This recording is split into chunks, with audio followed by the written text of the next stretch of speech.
In this nugget, you and I get to implement multiple VLANs with a NetScaler right smack dab in the middle of them. And it's as easy as plugging in cables to each network, changing the virtual server's IP address, the VIP, and adding a subnet IP address so that we can have a directly connected route to the outside network.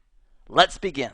In our nugget together on implementing load balancing, we used one flat network where the client, the servers, and everybody else was on the 192.168.1. In this nugget, we are going to separate the users, put them on the left, we'll put our servers on the right, and we'll put our NetScaler dead smack in the middle of them. So let me introduce the topology. We still have our servers here on the 192.168.1 subnet. We still have a SNP, a subnet IP of 192.168.1.226. And we have an interface that's connecting into that layer 2 broadcast domain. Then we're going to take a second interface on the NetScaler and plug it into the network 23.1.2.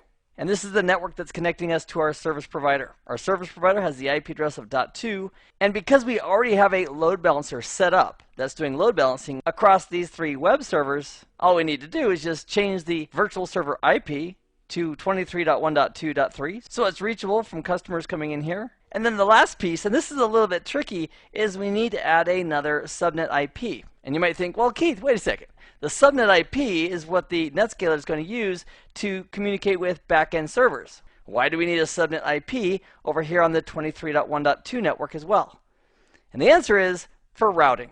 Without this subnet IP at 23.1.2.226, the NetScaler wouldn't believe it's directly connected to the 23.1.2 network. So if we add this SNP and then look at the routing table, it'll say, oh, no problem. The 23.1.2, I'm directly connected to that. Now, the funny part is, it's a little bit funny, is that it doesn't matter which interface we use to go to which network. We could have our first interface here and our second interface here, or vice versa. And what we would want to avoid is putting two of our interfaces into the same VLAN or into the same layer 2 broadcast domain. Because if we do that, there's a potential that we, the NetScaler, could be creating a loop in that environment. So one interface per network. And what we'll do is we'll take our existing load balancing that we configured in our implementing load balancing nugget. We'll make these changes and then verify from a client.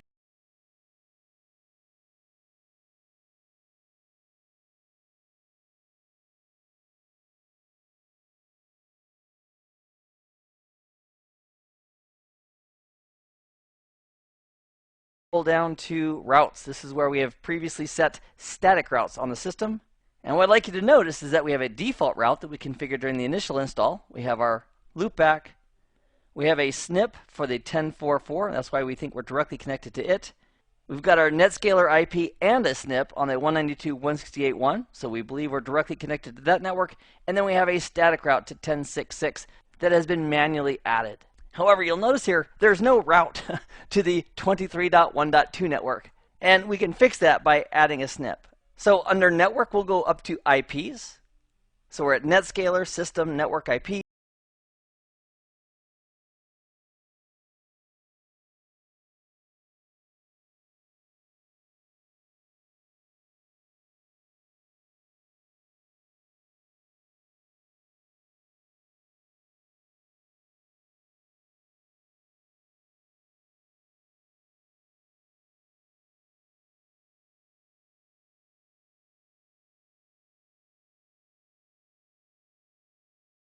Down to routes.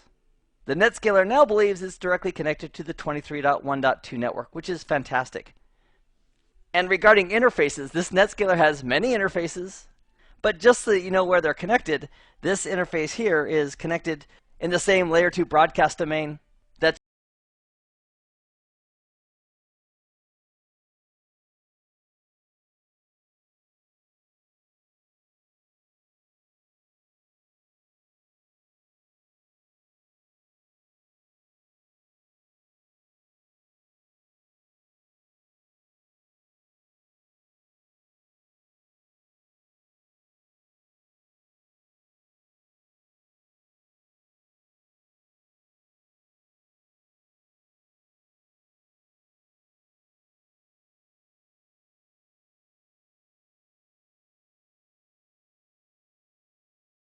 IP address. We'll click on this little pencil to edit the basic settings. And we'll change the virtual IP address to 23.1.2.3. Just like that. And we'll click on Continue. We can also see right here under our load balancing method that we're still using round robin. That's the way we set it up previously, which is great. So we'll click on OK and done. And there's our virtual IP address of 23.1.2.3 for this virtual server. So as a sanity check, we are connected to both of these layer 2 broadcast domains, these two networks. We changed the virtual IP address to be 23.1.2.3.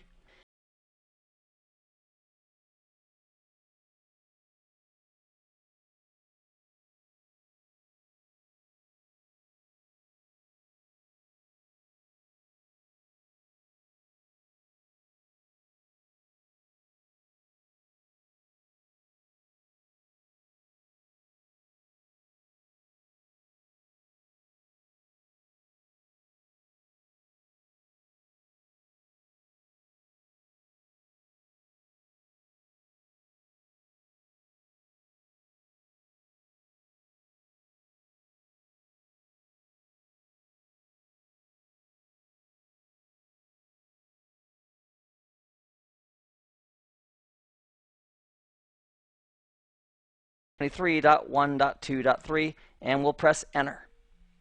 There we go. So there's our red server. I'm also going to go to my settings in Chrome and tell it that I want to go ahead and use this new updated homepage every single time I launch Chrome. So we'll edit the current URL and we'll put in 23.1.2.3 and we'll click on OK. Fantastic. So let's go ahead and launch Chrome once again. And it should give us a different color, and wow, the crowd goes mild, so it's blue. So we'll close that browser, open it again, and we're hoping for yet another color, hopefully green. And there it is. So now we're doing the same load balancing we were previously, except the users are coming in on a completely separate subnet from where the actual resources, the servers, are. And in most environments, we're going to have at least this much isolation. And with firewalls and multiple layers of NetScalers, very likely even more. In this nugget, we have described